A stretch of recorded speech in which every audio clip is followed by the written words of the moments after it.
ये आकाशवाणी है। अब आप विशाल शर्मा से समाचार सुनिए।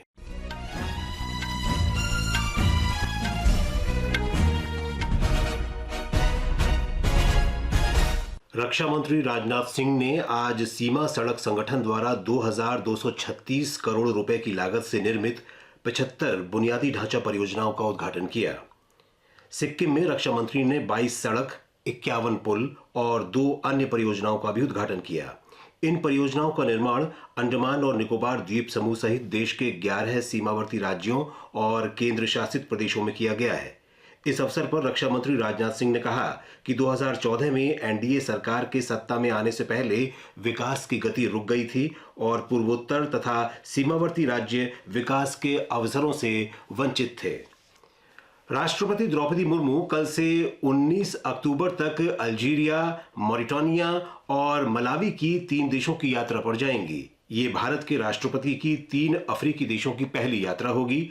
अपनी सप्ताह भर की यात्रा के दौरान राष्ट्रपति द्रौपदी मुर्मू द्विपक्षीय बैठकें करेंगी और प्रवासी भारतीयों से बातचीत करेंगी। प्रधानमंत्री इंटर्नशिप योजना 2024 के लिए रजिस्ट्रेशन प्रक्रिया आज शाम 5 बजे से शुरू होगी। इस वर्ष के केंद्रीय बजट में इस योजना की घोषणा की गई थी।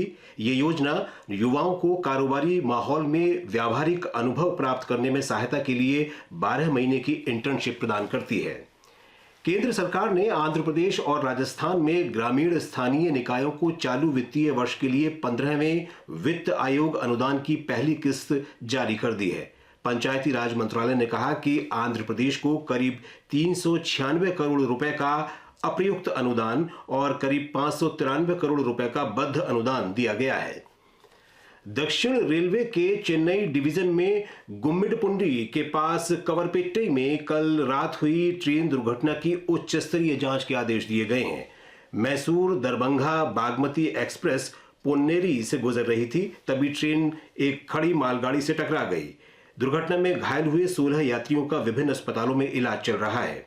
दक्षिण रेलवे के महाप्रबंधक ने कहा कि यातायात की बहाली का काम जोरों पर है। हरियाणा में नई सरकार का शपथ ग्रहण समारोह बृहस्पतिवार को पंचकुला में होगा। हरियाणा विधानसभा चुनाव में भारतीय जनता पार्टी ने लगातार तीसरी बार जीत हासिल की है। 90 सदस्यीय विधानसभा में भाजपा ने 48 और कांग्रेस ने 37 सीटें जीती हैं।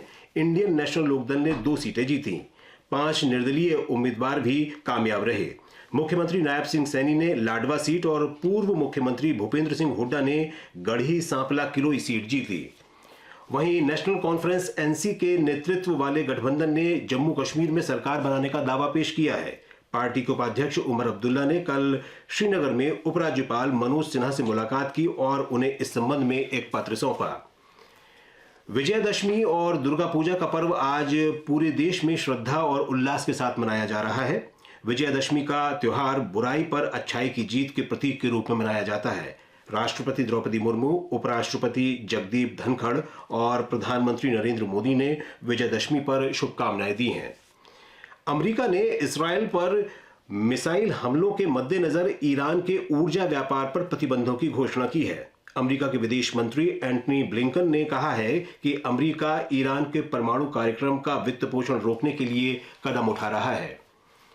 निकारागुआ सरकार ने घोषणा की है कि वो इसराइल के साथ राजनयिक संबंध तोड़ देगी। निकारागुआ के उपराष्ट्रपति रोसारियो मुरिलो ने कल इस कदम की घोषणा की। ये घोषणा काफी हद तक प्रतीकात्मक है क्योंकि निकारागुआ की राजधानी मानागुआ में इसराइल का कोई निवासी राजदूत नहीं है।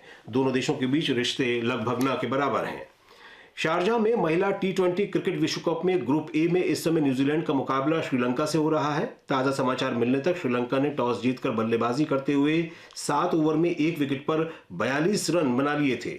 ग्रुप बी में शाम 7:30 बजे बांग्लादेश का सामना दक्षिण अफ्रीका से होगा।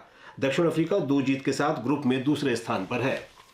वहीं भारत और बांग्लादेश के बीच तीसरा और अंतिम T20 क्रिकेट मैच आज हैदराबाद में खेला जाएगा। मैच शाम 7 बजे से शुरू होगा। श्रृंखला में भारत 2-0 से आगे है। दिल्ली में दूसरे T20 मुकाबले में भारत ने बांग्लादेश को 86 रन से हराया था, जबकि ग्वालियर में पहले मैच में 7 विकेट से जीत दर्ज की थी। इसके साथ ही ये समाचार बुलेटिन समाप्त हुआ।